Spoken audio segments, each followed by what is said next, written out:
Hello students, welcome to Yachana Science classes. How are you all? I hope you all are fine. Today we are going to discuss our next topic, that is immunity. So let's start the topic. I hope you have understood all the things which we discussed yesterday. हमने protozoan disease के बारे में बात की थी. I hope तुमने पढ़ा होगा. If you have any doubt then you always leave it in comment section. I will try to give my best. Okay so आज हम इम्यूनिटी के बारे में बात करेंगे. तुमने बहुत पिछले एक साल से, तुम जब से कोरोना जो डिजीज़ आई है उसी के साथ तुम इम्यूनिटी के बारे में बहुत कुछ सुनते आ रहे हो कि जिसकी इम्यूनिटी अच्छी है, जिसकी इम्यूनिटी स्ट्रॉन्ग है, इम्यून सिस्टम स्ट्रॉन्ग है, उसको कोरोना वायरस नहीं इन्फेक्ट करता है, और डिजीज़ नहीं करता है, उसको कोविड-19 वायरस अटैक नहीं करता है, कोरोना डिजीज़ नहीं होती है. पिछले एक साल से बहुत सुनते आ रहे हो इम्यूनिटी की ये सब चीज़ें खाओ, वो खाओ, जिससे इम्यूनिटी स्ट्रॉन्ग होगी. ओके आज हम उसी इम्यूनिटी के बारे में बात करने वाले हैं कि इम्यूनिटी क्या होती है. एक्चुअल में what is immunity? It is capacity of host और property of host to fight pathogen or to protect itself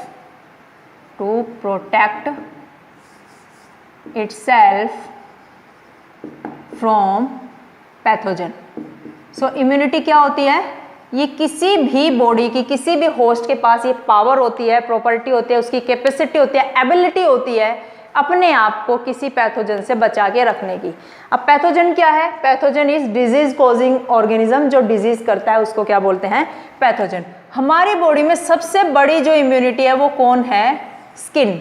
हम एक इम्यूनिटी पैदा हुए हैं तब से लेकर आए हैं स्किन. स्किन सबसे बड़ी इम्यूनिटी पावर है हमारे पास, क्योंकि जब तक स्किन इंजर नहीं होती है, कटती फटती नहीं है, जब तक किसी भी बैक्टीरिया वायरस की क्या मजाल की वो हमारी बॉडी में एंटर कर जाए. ओके सबसे बड़ी पावर हमारे पास किसकी है? स्किन की है. ठीक है. Next thing, immunity is of 4 types. हमारी बॉडी में 4 types of barriers are there जो किसी भी पैथोजन की एंट्री हमारी बॉडी में नहीं होने देता है. ठीक है. वो कौन कौन से हैं? First is physical barrier. Physical barrier. Second one physiological barrier, और इसको हम केमिकल बैरियर भी बोल देते हैं. Physiological barrier. Third one is cellular barrier.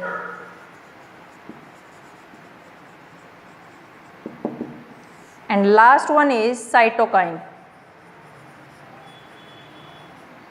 Total हम 4 टाइप के बैरियर पढ़ने वाले हैं जो किसी भी पैथोजन के हमारी बॉडी में एंटर होने से रोकते हैं. First is physical barrier. Physical barrier में सबसे बड़ा जो फिजिकल बैरियर वो स्किन है. स्किन डजंट अलाउ और it is impervious to pathogen, doesn't allow any pathogen to enter in our body. Second thing is mucus epithelium. Mucus coating on epithelium, mucus coating on epithelium of maybe respiratory tract, gastrointestinal tract,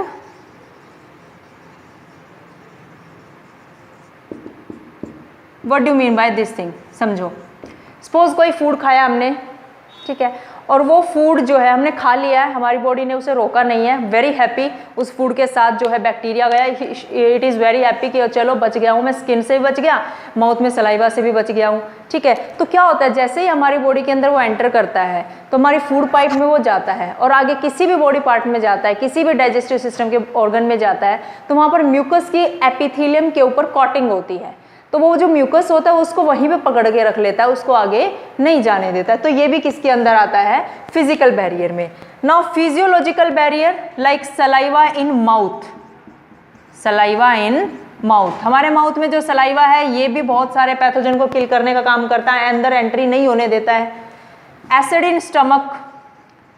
acid in stomach. अब देखो कितनी बार ऐसा होता है कि हम unhygienic food खा लेते हैं, कुछ खराब सा खा लेते हैं, कहीं पर भी रोड किनारे खड़े होकर कुछ भी खा आते हैं, मीन्स लाइक गोलगप्पे ही खा लेते हैं, तो उसके अंदर बहुत सारे बैक्टीरिया होते हैं. बट अच्छी बात क्या है, हम ले तो लेते हैं उन बैक्टीरिया को, अंदर खा लेते हैं गोलगप्पे के साथ या किसी भी ऐसे फूड के साथ स्ट्रीट में कहीं पे खड़े होके, बट क्या होता है वो बैक्टीरिया अंदर चले जाते हैं। इट इज़ वेरी हैप्पी कि हम बच गए हैं, हमें किसी तरह की कोई हार्म नहीं हुआ है। But you know that acid is present in our stomach, that is HCl acid. वो किसी भी तरह के जर्म्स को आगे नहीं जाने देता है, हमारी बॉडी को हार्म नहीं होने देता है, वो उनको किल कर देता है। ठीक है, saliva in mouth, acid in stomach and tears of eyes, tears from eyes.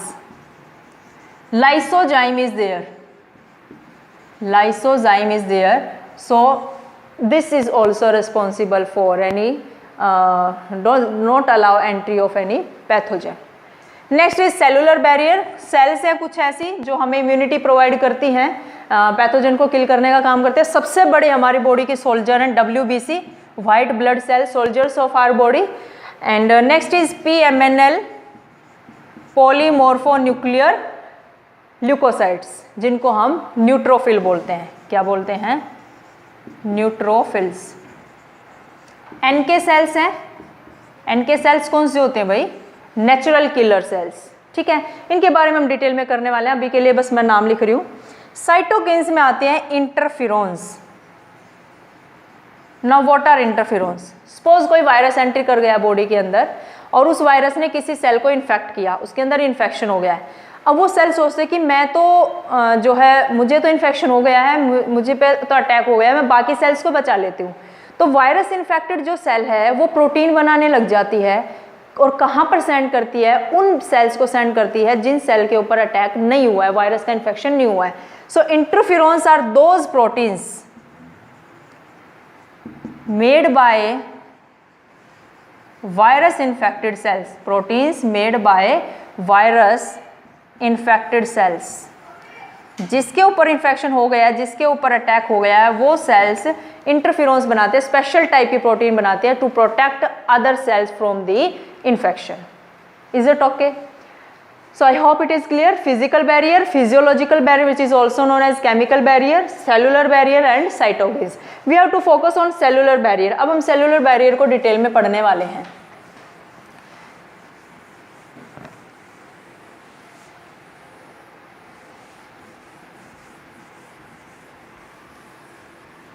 So cellular barrier में हम किन किन चीज़ों को पढ़ेंगे? सबसे पहले तो we should know that WBC are white blood cells. These are also known as leukocytes and they are of two types, granulocytes and agranulocytes. Granulocytes and agran, जहाँ पर A लग गया है तो मीन्स एब्सेंस की बात की जा रही है, ग्रेनुलर एब्सेंट है, प्रेजेंट है, उसके बेस पे ये डिफरेंशिएशन है। Granulocytes are of 3 types, further 3 तरह की हैं ये, eosinophils, basophils and neutrophils। ठीक है, granulocytes are of 2 types. First one is monocytes and second one is lymphocytes। ठीक है, समझ आ गई? हमने न्यूट्रोफिल की बात करनी है, मोनोसाइट की बात करनी है और लिम्फोसाइट की बात करनी है। इन दोनों के बारे में बात हम नहीं करेंगे, इम्यूनिटी में यही मेन रोल प्ले करती हैं। नेक्स्ट थिंग तुम्हें क्या पता होना चाहिए कि कोई भी सेल है, किसी भी ऑर्गेनिज्म की सेल है, चाहे वो ह्यूमन की सेल है, चाहे वो बैक्टीरिया की सेल है या कोई और एनिमल, कोई और ऑर्गेनिज्म की सेल है, हर एक सेल के ऊपर स्पेशल टाइप की प्रोटीन प्रेजेंट होती है। जैसे ये ह्यूमन की सेल पर ये जो है ऐसी प्रोटीन है और बैक्टीरिया की सेल पर इस तरह की प्रोटीन प्रेजेंट है। इन प्रोटीन्स को बोलते हैं एंटीजेंस। क्या बोलते हैं? एंटीजेंस। समझो ध्यान से, special type of proteins are present on each cell of each organism, उनको हम एंटीजन बोलते हैं। वो सिर्फ उसी ऑर्गेनिज्म में होंगे, उससे पता चल जाएगा ओ ये एंटीजन है, ये तो उसकी बॉडी का है। ठीक है, हमारी बॉडी में, ह्यूमन की बॉडी में जो ये एंटीजन प्रेजेंट है, इनको हम बोलते हैं MHC1। MHC1 क्या फुल फॉर्म है? Major histocompatibility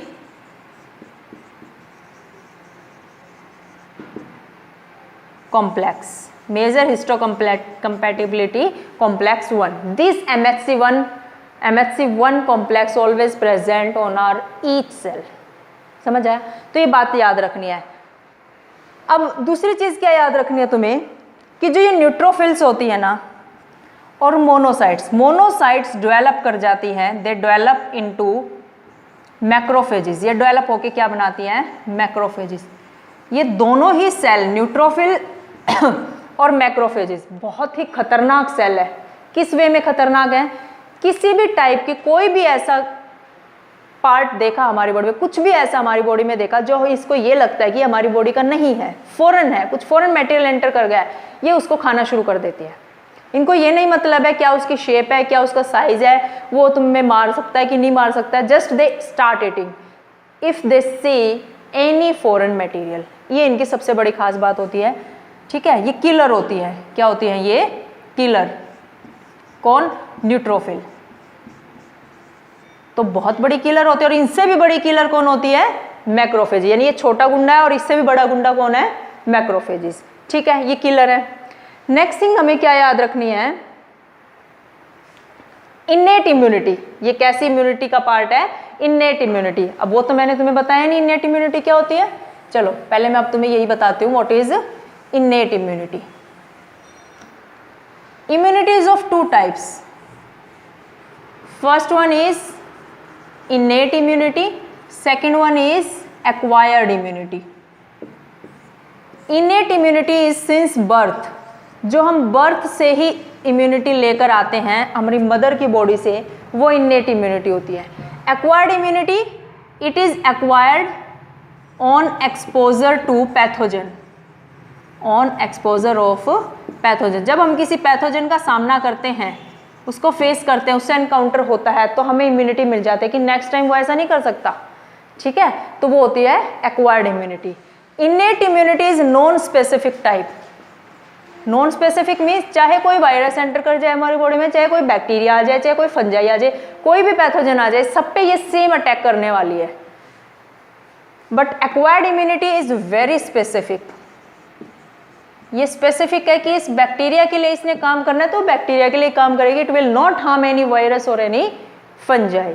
okay, so these neutrophil and macrophages are the part of innate immunity. ये किसके पार्ट हैं? इन्नेट इम्यूनिटी के हैं, जो हमें मदर की बॉडी से सिंस बर्थ हम लेकर पैदा होते हैं, हमारे पास वो इम्यूनिटी होती है, पावर होती है किसी भी पैथोजन के अगेंस्ट फाइट करने की। ठीक है, अच्छा सब और क्या खास बात है इनकी? न्यूट्रोफिल और मैक्रोफेजेस एक तरह की गश्त लगा रहे होते हैं, पेट्रोलिंग कर रहे होते हैं हमारी बॉडी में कि कब कोई फॉरेन मटेरियल आए और कब ये खाएं। ठीक है, अब आगे देखो। अब हमारी बॉडी में एक फाइट होने वाली है, जबरदस्त वाला युद्ध होने वाला है। ठीक है, अब हम उस फाइट वाली साइट पर चलते हैं। कहाँ पर वो फाइट होगी, किस तरह का वो युद्ध होने वाला है? सी सपोज दिस इज स्किन। ये स्किन है और यहाँ पर इंजरी हो गई है, इट इज इंजर्ड स्किन। और इस इंजरी से एक बैक्टीरिया एंटर कर गया हमारी बॉडी में। इज वेरी हैप्पी कि अरे कोई रोक टॉक नहीं है, just you go and enter in the body. ठीक है, अब बॉडी में एंटर करके कहाँ जाता है? This is blood vessel. ये क्या है? Blood vessel. This bacteria enter in blood vessel. यहाँ पर आकर ये मल्टीपल कॉपी बना लेते हैं, वेरी हैप्पी कि फ्री का खाने को मिलेगा, फ्री का शेल्टर है। ठीक है, बट इतना इजी नहीं है इनके लिए। यहाँ पर दो तरह की सेल घूम रही हैं। कौन है वो सेल? एक तो न्यूट्रोफिल और दूसरी कौन है? कौन है दूसरी? दूसरी कौन है? मैक्रोफेजेस। कौन है ये? एक तो न्यूट्रोफिल है यहाँ पर। यू नो कि these neutrophils and macrophages what they do, ये पेट्रोलिंग कर रही होते हैं, गश्त लगा रही होते हैं कि कोई फॉरेन मटेरियल आए और ये उनको पकड़ ले। दे गो एंड बैक्टीरिया में और इन न्यूट्रोफिल मैक्रोफेजेस में बहुत ज़बरदस्त वाली फाइट होती है। कुछ बैक्टीरिया मारे जाते हैं, कुछ न्यूट्रोफिल और मैक्रोफेजेस मारे जाते हैं। अब क्या होता है? बैक्टीरिया का इन्फेक्शन इंक्रीज हो जाता है। ये कौन है? बैक्टीरिया हैं, एक दूसरे के साथ इनका झगड़ा होता है। इधर से ये तो खाने की कोशिश करती हैं, ये बैक्टीरिया को खाती हैं और बैक्टीरिया टॉक्सिन रिलीज करते हैं। क्या रिलीज करते हैं? टॉक्सिन। मूवीज़ और सीरियल्स में जो झगड़े होते हैं, जो युद्ध होते हैं, है ना, असुरों में और देवों में जो युद्ध होते हैं, उसमें एक तरफ से किसी तरह का तीर आ रहा है, एक तरफ से किसी तरह का तीर आ रहा है, ठीक है। तो इधर से ये तीर फेंक रहे हैं टॉक्सिन वाला और इधर से ये जस्ट अपना मुंह खोल रहे हैं कि अब अंदर आ जाओ, हम तुम्हें खाने वाले हैं, ठीक है। ये जबरदस्त वाला यहाँ पर इनका फाइट हो रहा है। नाउ व्हाट हैपन्स, अब बैक्टीरिया वाला जो पोर्शन है वो भारी पड़ जाता है, बैक्टीरिया युद्ध जीतने लग जाते हैं एंड दे बिकम सैड। अब इनको डर लगने लग गया है कि ये बैक्टीरिया हमारी बॉडी में एंटर कर जाएंगे और हमें भी मारने लग जाएंगे। एंड और क्या होता है, बॉडी में बाकी जो सेल्स हैं ना, उनके ऊपर भी अटैक करने लग जाते हैं बैक्टीरिया, वहाँ तक पहुँच जाते हैं ह्यूमन इन्फेक्टेड सेल्स, इनको बोलेंगे ह्यूमन इन्फेक्टेड सेल्स। ये इन्फेक्टेड सेल्स हैं, इन पर भी इन्होंने अटैक कर दिया है। Now this macrophages and neutrophils cry, अब ये चिल्लाने लग जाते हैं कि कोई हमें बचाओ। बचाने कौन आता है? अब देखो, special type of cell, special type of cell ये आता है, इसका नाम है डेंड्राइट। वो बनाते थे ना न्यूरॉन, नर्व सेल, उसके डेंड्राइट जैसा है, इसका नाम है dendrite. It is also known as brain of immune system, brain of immune system. Now it comes for their protection. अब ये आता है, ये बहुत सारे बैक्टीरिया को तो खा जाता है, बहुत सारे बैक्टीरिया को तो ये खा जाएगा। ये देखो इसने खा लिए हैं। बहुत सारे बैक्टीरिया को ये अपने हेड पे लगा लेता है। वो राक्षस होते हैं ना, वो क्या करते हैं, कुछ को तो किल कर देते हैं और किल करके उनकी उंगलियां अपने गले में लटका लेते हैं, हेड पे लगा लेते हैं, ये शो करने के लिए कि देखो हमने इतने लोगों को किल किया है। तो ये सेम चीज करता है dendrite, eat some bacteria and take some bacteria, और वो अपने हेड पे लगा लेता है। हेड पे लगाने का मतलब क्या है, यहाँ पर इसके पास MHC2 होता है, MHC2 मेजर हिस्टोकम्पैटिबिलिटी कॉम्प्लेक्स 2। बाकी सब सेल के पास तो 1 होता है, लेकिन इसके पास स्पेशल प्रोटीन है जिनका नाम है MHC2। इस प्रोटीन पर, इस एंटीजन पर आकर ये बैक्टीरिया अटैच हो जाते हैं। किस लिए करता है ये ऐसा? देखो, now it go to lymph node. ये कहाँ जाता है? अब लिम्फ नोड पे जाता है। ऐसा करने में इसको 1 दिन लग जाता है, ठीक है। It go to lymph node. अब हम यहाँ पर बना लेते हैं लिम्फ नोड। यहाँ पर आ गया है अभी ये डेंड्राइट, ठीक है। और इसके पास क्या है, ये बैक्टीरिया को अपने हेड पे लगा के आया है। यहाँ पर कौन है? बहुत सारे टी सेल्स सो रहे हैं आराम से, they are sleeping, these are T cells, ठीक है। इनके पास कोई काम नहीं है तो रेस्ट कर रहे हैं। सो व्हाट हैपन, ये डेंड्राइट इन बैक्टीरिया को लेके आता है टी सेल के पास कि देखो मैं तुम्हारे लिए कुछ लेकर आया हूँ, क्या तुम मुझे पहचानते हो? इनको पहचानते हो? जो बैक्टीरिया हमारी बॉडी में एंटर हुए हैं, ये मना कर दे कि नो। इसके पास ले जाते भी मना कर देता है नो। बट एक टी सेल ऐसा मिलेगा जो उन बैक्टीरिया को रिकॉग्नाइज करेगा। Only 1 T cell will recognise that bacteria. Particular किसी बैक्टीरिया को, किसी एंटीजन को पहचानने के लिए स्पेशल टी सेल होते हैं। वो ऐसा नहीं कि सबको एक ही पहचानेगा या एक सबको पहचान लेगा। तो 1 टी सेल से यस आई रिकॉग्नाइज इट। अब जब जैसे इसने पहचान लिया है तो ये अपनी मल्टीपल कॉपीज बनानी शुरू कर देगा। ये अपनी बहुत सारी कॉपी बनानी शुरू कर देगा, बहुत सारी टी सेल्स बनाएगा। और कैसे कैसे टी सेल्स बनाएगा? एक तो बनाएगा cytotoxic T cells, cytotoxic T cells. Second type of helper T sales. Third type memory T cells, means the T cell which will recognize this bacteria increase in number, make it multiple copies. One is cytotoxic T cell, second is helper T cell, third one is memory T cells, ठीक है। Now this helper T cell will go to B lymphocyte। अब ये B lymphocytes के पास जाएंगी help लेने के लिए। B lymphocytes भी बहुत मजे में रेस्ट कर रहे हैं, इनके पास कोई काम नहीं है, दे आर स्लीपिंग, ठीक है। Helper T cell goes to B lymphocytes, ये बी सेल्स है।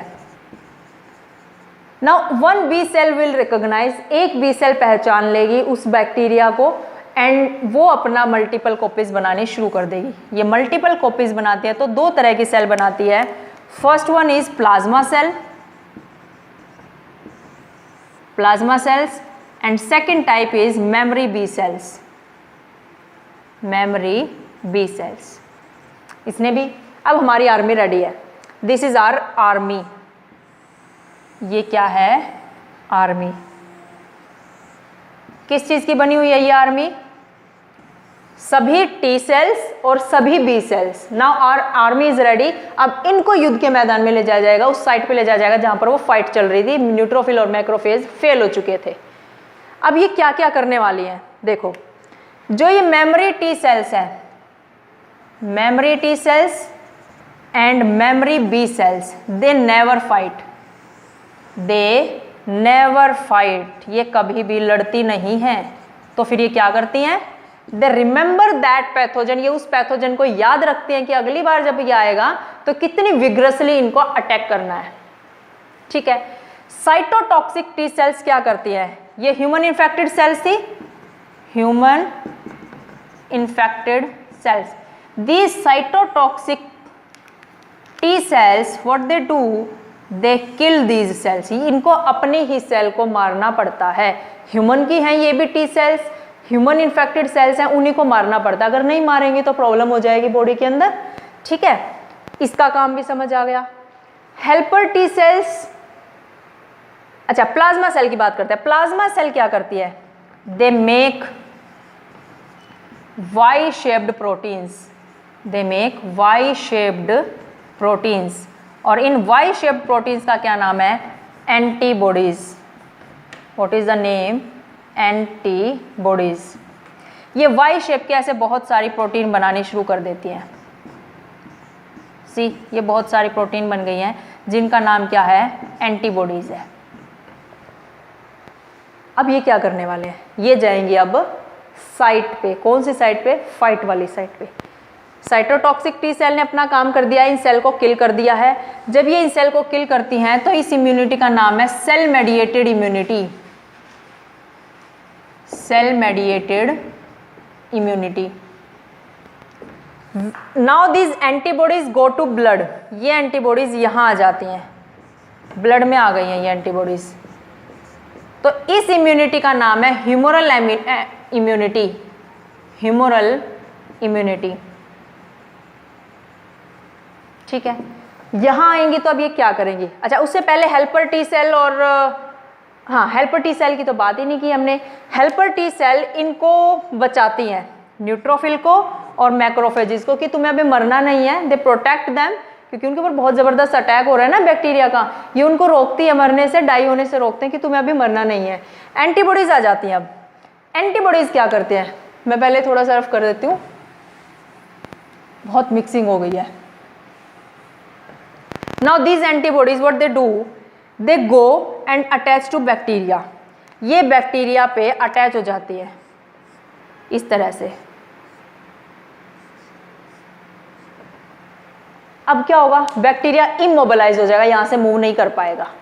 और फिर ये इसको अट्रैक्ट करेंगे, न्यूट्रोफिल को और जिसको मैक्रोफेजिस को, कि तुम दोनों आओ, हमने बैक्टीरिया को पकड़ के रखा है और खा लो इनको. ठीक है. ये काम करती है कौन? एंटीबॉडीज. इसी तरह की इम्यूनिटी को हम बोलते हैं ह्यूमोरल इम्यूनिटी. ठीक है. नाउ एंटीबॉडीज के 3 पर्पज है. Purpose of antibodies. एंटीबॉडीज के कौन कौन से पर्पज हैं? First is agglutination. Agglutination. Agglutination क्या है? Immobilise bacteria. Immobilise bacteria. ये बैक्टीरिया को नॉन मोटाइल बना देते हैं ताकि वो वहां से हिल ना सके. सेकंड, ये क्या करते हैं? Opsonization. Opsonization. Opsonization means they attract neutrophil and macrophages. Attract neutrophils and macrophages. कि अब अट्रैक्ट करते हैं उनको कि आ जाओ, हमने बैक्टीरिया पकड़ रखा, आओ और खा लो. Third is neutralisation. Neutralisation means मैंने बताया था कि बैक्टीरिया टॉक्सिन रिलीज कर रहा है, उस टॉक्सिन को ये न्यूट्रलाइज करेंगी. क्या करेंगी? Neutralize. They will neutralize toxin release by bacteria. तो ये 3 काम करती हैं कौन? एंटीबॉडीज। फाइनली लास्ट में क्या होता है? न्यूट्रोफिल मैक्रोफेजेस अपनी एक लिमिट तक खाते रहते हैं बैक्टीरिया को, और फाइनली न्यूट्रोफिल सुसाइड कर लेती हैं। 3 से 5 दिन के अंदर मैक्रोफेजेस भी सुसाइड कर लेती हैं, शहीद हो जाती है। इनका काम खत्म, हमारी बॉडी को बचा लिया, अब ये मर जाती है। अब कभी तुमने नोटिस किया है कि कभी हमें इंजरी हो जाती है या कोई वाउंड हो जाता है तो वहाँ से एक वाइट कलर का लिक्विड निकलता रहता है, दैट इज पस बोलते हैं उसको, पस बोलते हैं ना। वो होता क्या है? जो ये न्यूट्रोफिल्स हैं इनकी डेड बॉडीज होती है। क्या होती है? इनकी डेड बॉडीज है, क्योंकि हमें बचाते बचाते खुद मर गई है ना। समझ आया? तो इस चीज़ को एक बार दोबारा से मैं फटाफट से रिवाइज करा देती हूँ ताकि तुम्हें ये समझ आ जाए हमने क्या क्या किया है। हमारी स्किन पे इंजरी हुई है, इंजरी होने की वजह से बैक्टीरिया एंटर कर गया हमारी बॉडी में। It enter into blood vessels. Blood vessels में आने के बाद क्या होता है? बैक्टीरिया, न्यूट्रोफिल और मैक्रोफेजेस के बीच में एक फाइट होती है। Neutrophil and macrophages eat bacteria, but a time reach when bacterial infection become increase, उनका नंबर बढ़ जाता है। And this neutrophil and macrophages go release some chemical release करती है और एक डेंड्राइट की सेल को बुलाती हैं कि we need help. This dendrite carry MHC2 and it eats some bacteria and some bacteria attach to its antigen MHC2. Now it go to lymph node, ये lymph node में जाती है and ask T cell that do you recognize this bacteria? Only 1 T cells out of all recognize that bacteria and start making its multiple copies. Some cytotoxic T cells are formed, some helper T cells are formed and some memory T cells are formed. ठीक है? Now helper T cells goes to B cells and ask for help that do you recognize this bacteria? Only one B cell say yes, I recognize and start making its multiple copies. कुछ plasma cell बनती है, कुछ memory B sales बनती है। ठीक है? तो जो ये मेमोरी बी सेल्स और मेमोरी टी सेल्स है ये कोई अटैक नहीं करती, बिल्कुल फाइट नहीं करती, there just remember pathogen for next time. Cytotoxic T cells kill their own human infected cells. This type of immunity is cell mediated immunity. Next thing is plasma cells make protein which are Y-shaped are known as antibodies. Now they go to blood and they attach to bacteria, make them immobilize, move ना करें and ask neutrophil and macrophages to eat them. वो उनको खाना शुरू कर देंगे। ठीक है? और न्यूट्रलाइज कर देंगे इस टॉक्सिन को। इससे हमारी बॉडी इस तरह के इन्फेक्शन से बच जाएगी और ये इम्यूनिटी होती है ह्यूमरल इम्यूनिटी, जिसमें ब्लड का रोल प्ले होता है। ठीक है? तो हमने अपनी बॉडी को बचा लिया है with the help of our power, that power is immunity power. One more thing you are to learn, that is this acquired immunity. Acquired immunity has 2 type of response, primary response and secondary response. Primary response is that when pathogen enters first time in our body, pathogen enters first time in our body. Secondary response when pathogen enters second time in our body. Primary response is slow and weak. एकदम से attack हो रहा है ना, हम ready नहीं है, alert नहीं है, बहुत स्लो हम काम करेंगे और वीक होगा वो। सेकेंड रिस्पॉन्स हमें पता है कि अच्छा ये फिर आ गया, तो इसके ऊपर हम बहुत जोरदार अटैक करेंगे, फास्ट अटैक करेंगे एंड स्ट्रोंग अटैक करेंगे। That is secondary response. One more thing, graft rejection.